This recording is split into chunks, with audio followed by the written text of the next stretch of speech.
Hello all, welcome to Kittu vlogs. Today recipe గోధుమ బిళ్ళలండి. తీయని చాలా బాగుంటాయి, కరకరలాడుతూ తీయగా చాలా బాగుంటాయి. ఇవి బెల్లంతోనైనా చేసుకోవచ్చు, షుగర్తోనైనా చేసుకోవచ్చు. మేము ఇక్కడ షుగర్తో చేసాము. యాక్చువల్గా చూడండి, ఇలా డైమండ్ షేప్లో ఎంత బాగున్నాయో, పిల్లలు కూడా చాలా ఇష్టంతో తింటారు. ఇవి యాక్చువల్గా మేము షుగర్తో చేసాం కదా, ఇవి కారంతో కూడా చేసుకోవచ్చు. సేమ్ ప్రొసీజర్ అండి. కాకపోతే ఏంటంటే పిండిలో కొంచెం కారం ఉప్పు కలిపేసి చపాతీలాగా చేసుకొని కట్ చేసుకోవడమే. చాలా ఇష్టంతో తింటారు, చాలా బాగుంటాయి, చాలా సింపుల్ కూడా. మీరు కూడా ట్రై చేయండి. మీకు నచ్చితే కనుక లైక్ చేయండి, షేర్ చేయండి, కమెంట్ చేయండి. ఇప్పుడు ప్రొసీజర్ ఎలాగో చూసేద్దాము. తీయని గోధుమ బిళ్ళలకి కావాల్సిన ఇంగ్రీడియంట్స్: 2 కప్పుల గోధుమ పిండి, 1 కప్పు చక్కెర సరిపోతుందండి. ఒకవేళ మీరు 4 కప్పులు చేసుకుంటే 2 కప్పులు షుగర్ తీసుకోండి. ఒక హాఫ్ టేబుల్ స్పూన్ సాల్ట్ సరిపోతుంది. ఇది పిజ్జా కట్టరు. పిజ్జా కట్టర్తో మనం డైమండ్ షేప్లో చపాతీ లాగా చేసుకొని ఇవి డైమండ్ షేప్లో కట్ చేసుకోవాలి, బిళ్ళల్లాగా. ఇంకొకటి, దీనికి సపరేట్గా మనకి ఇవి గోధుమ బిళ్ళలు చేసుకోవడానికి ఉంటుంది. మీ దగ్గర అది లేకపోతే ఇదైనా యూస్ చేయొచ్చు, అదైనా యూస్ చేయొచ్చు. ఇప్పుడు ఎలా తయారు చేసుకోవాలో చూసేద్దాము. 2 కప్పుల గోధుమ పిండి వేసుకొని కొంచెం ఒక హాఫ్ టేబుల్ స్పూను సాల్ట్ వేసుకొని తగినన్ని నీళ్లు పోసుకొని మన చపాతీ పిండికి ఎలా కలుపుకుంటామో సేమ్ అలా కలుపుకొని ఒక 10 నిమిషాలు పక్కన పెట్టుకోండి.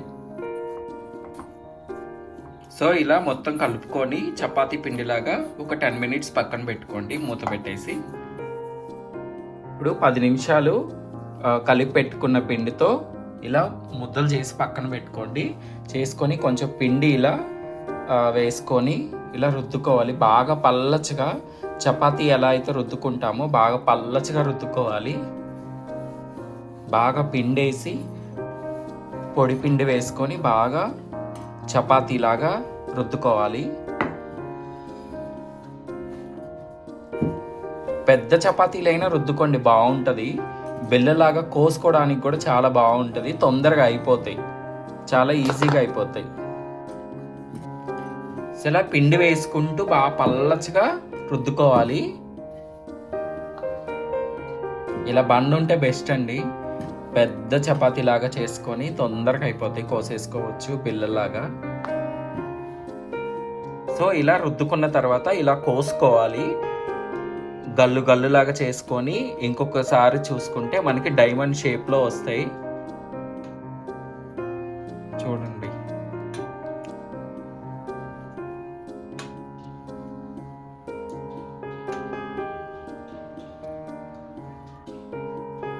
సో ఇప్పుడు మళ్ళీ ఇలా కోసుకోవాలి. చూడండి, మనకి డైమండ్ షేప్లో వస్తాయి.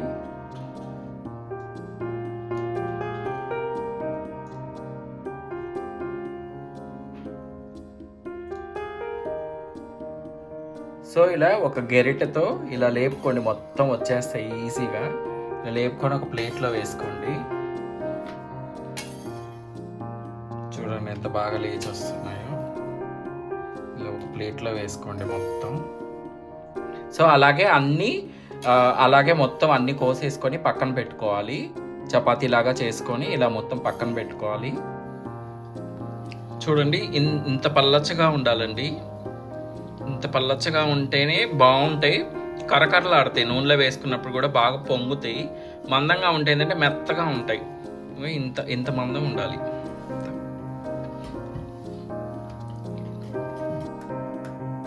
బాండీ నిండుగా ఇలా ఆయిల్ పోసేసుకొని, ఆయిల్ హీట్ ఎక్కిన తర్వాత మనం కోసి పెట్టుకున్నవన్నీ ఇలా ఆయిల్లో వేసేసుకొని బాగా గోల్డెన్ బ్రౌన్ కలర్ వచ్చేంత వరకు వేయించుకోవాలి.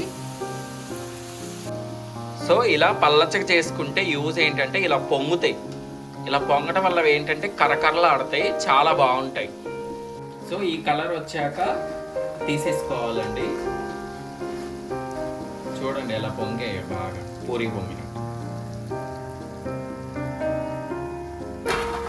చూడండి కరకరలాడుతున్నాయి.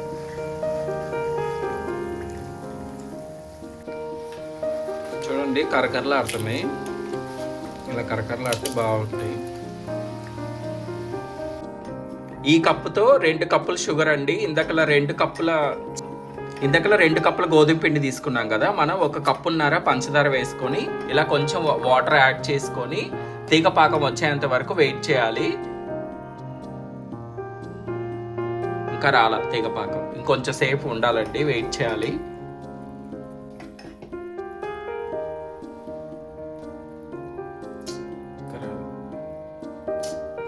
ఇలా కొంచెంసేపు ఇంకా తిప్పుకోవాలండి పాకం వచ్చేదాకా.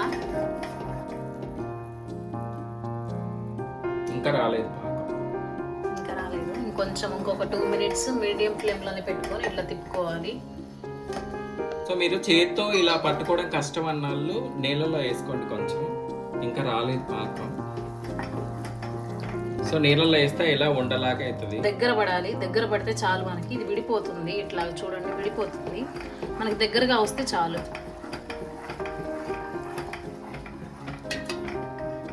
చూడండి ఇలా తీగ పాకం రావాలి. స్టవ్ ఆఫ్ చేసేసుకోండి. తీగ పాకం వచ్చింది, మనం స్టవ్ ఆఫ్ చేసేసుకోవచ్చు. ఇప్పుడు తర్వాత ఇవి ఉన్నాయి కదా ముందుగా చేసి పెట్టుకున్నాము, వీటిలోకి ఆ షుగర్ సిరప్ వేసుకొని బాగా కలిసేలా తిప్పుకోవడమే. షుగర్ పాకం అంతా దీంట్లో వేసేసుకున్నాము, వేసుకొని బాగా కలుపుకోవాలి.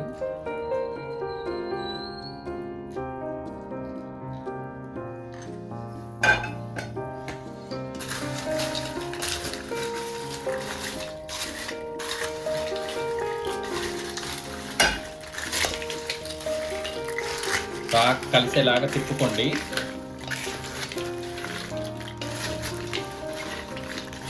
ఇలా అవ్వలేదు అంటే మీరు ఇలా